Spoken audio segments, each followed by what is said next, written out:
السلام عليكم ورحمة الله وبركاته، اخواتنا وحبايبنا، وحشتونا جدا.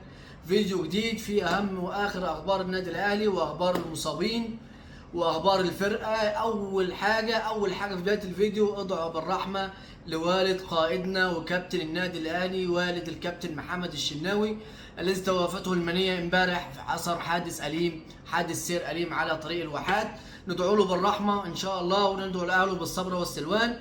كابتن محمد الشناوي هيدفن والده النهارده ان شاء الله في مسقط راسه في كفر الشيخ، فادعوا له بالرحمه. ربنا يرحم والد الكابتن محمد الشناوي قائد وكابتن النادي الاهلي، ويرحم امواتنا واموات المسلمين جميعا يا رب العالمين.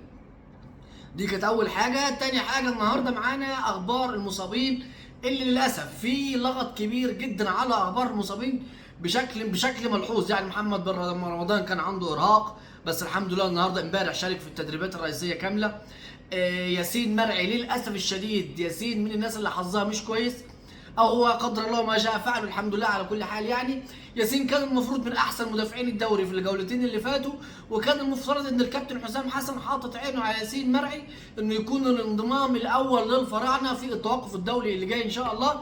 بس للاسف وقدر الله ما شاء فعل، تاني مره ياسين مرعي شد من الدرجه الثانيه في العضله الخلفيه، وهيغيب، تاكد غيابه من شهر لشهر ونص عشان يرجع يشارك ان شاء الله. فطبعا كده مش هينضم المنتخب، وما كانش ليه نصيب انه يروح في التجمع الاول ليه مع منتخب مصر.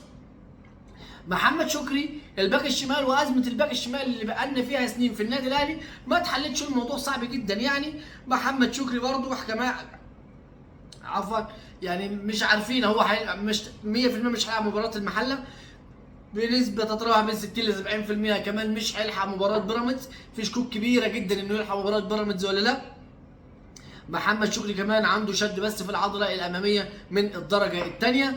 إمام عاشور أخيرا تأكد انه شارك في جزء من التدريبات الجماعية للنادي الأهلي، وإمام إن شاء الله يكون جاهز موجود وجاهز بدنيا وفنيا وطبيا لمباراة بيراميدز. إمام أكيد خارج مباراة غزل المحلة اللي جاية. بن رمضان احنا زي ما اكدنا ان بن رمضان جاهز، زي ما قلنا قبل كده ان ياسر ابراهيم برضه خارج حسابات النادي الاهلي للشهر اللي جاي كله.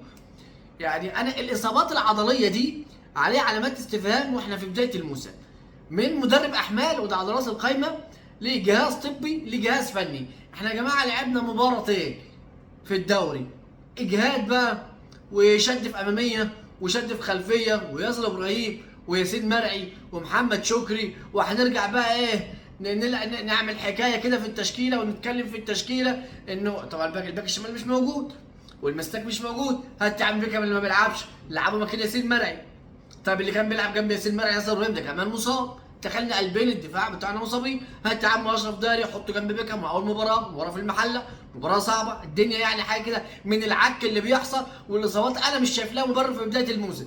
تخيل ان خط الظهر بالكامل هيتغير، محمد هاني مطرود، فهنجيب كريم فؤاد من الباك الشمال نحطه باك يمين، وهنجيب كوكا من بره نحطه باك شمال، هنجيب اشرف داري من على الدكه نحطه قلب دفاع، هنجيب بيكهام من على الدكه نحطه قلب دفاع.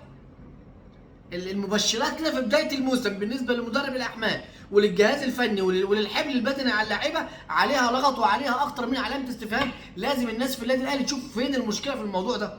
مش معقول ده احنا من اول مباراتين في الدوري، يعني احنا لسه اول مرتين في الدوري بيحصل الشكل الغريب ده. فما لازم الفرقه يكون في وقفه مع الجهاز الطبي ومدرب الاحمال والمدرب يشوف المشكله فين.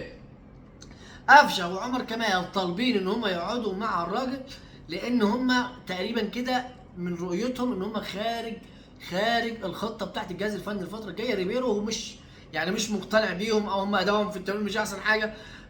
قفشه اخد شوط او شوط وشويه في اول مباراه اللي تعادلنا فيها، كان اداؤه سيء جدا. الموضوع شغل القديم بتاع قفشه ان استلم الكوره والف حوالين نفسي، لا رتم الكوره بقى سريع، وانت اتفرج جنبك محمد علي بن رمضان بيعمل ايه، اتفرج امام عاشور جنبك بيعمل ايه، اتفرج اليو دانج جنبك بيعمل ايه.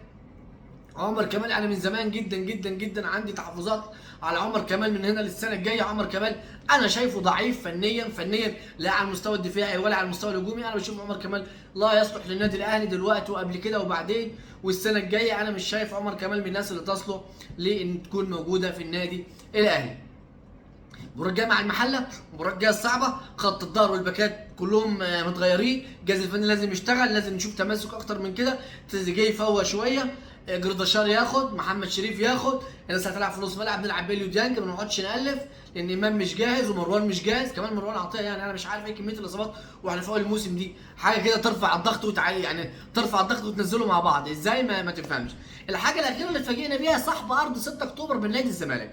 اللي اتفاجئت بيه لما دورت في الموضوع ان نادي الزمالك الارض دي نادي الزمالك واخدها من 2003. انتوا متخيلين من 2003؟ احنا بقى لنا النهارده كام؟ 2003 لغايه النهارده تقريبا 22 سنه 23 سنه 22 سنه. ادوهم مهله متنتين 3 4 والناس سحبت، وزاره الاسكان سحبت الارض لانه ما لقوش شغل يتعدى ال 1% من اللي اتقال عليه.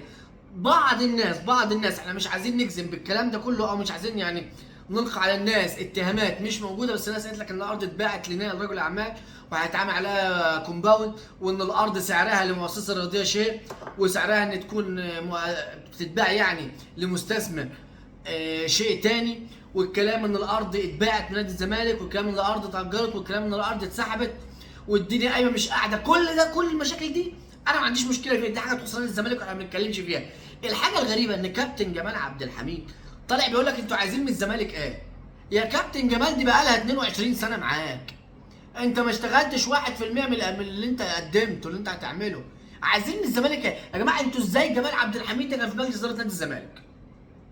لما اتسالت يا كابتن جمال قال لك انتوا عايزين من الزمالك ايه؟ احنا لسه استقرار وها اي الزمالك يقف على رجليه. هو احنا الناس اللي كانت خدت الارض منكم؟ الناس اللي كانت قاعده الارض 22 سنه ما اشتغلتش فيها غير 1%؟ وبرضه سيد عبد الحفيظ بيساله كالعاده يا كابتن جمال ترضى الناس تنادي على امك وامتك في المدرجات؟ اخدنا الدائري بقى وقعد يلف ويدور وما لا ما حصلش ولا ما ينفعش واصل طب لما انت يا عم جمال كنت قاعد بتدبدب برجليك في الارض في الاستاد واللقطه موجوده، اصل الحكم الاجنبي كان عايز يطلع جمهور الزمالك بره وما كانش عايز يطلع جمهور الاهلي وانا كنت عايز ارجعه، واصل ما هنش عليا، واصل قلبي، واصل وداني، واصل دماغي، وكلام اللي عرفته بس ليه نادي الزمالك جاي ورا. الناس دي الراجل ده كان في مجلس اداره نادي الزمالك، انتوا متخيلين؟ يعني انتوا بس شوفوا الراجل كمان اللي بيطلع مع مهيب من دون ذكر اسماء حد، واعرفوا نادي الزمالك جاي ورا ليه، والمنافسه اتعدمت بين الاهلي والزمالك ليه؟ لان انا واحد من الناس يهمني المنافسه تفضل ما بين الاهلي والزمالك.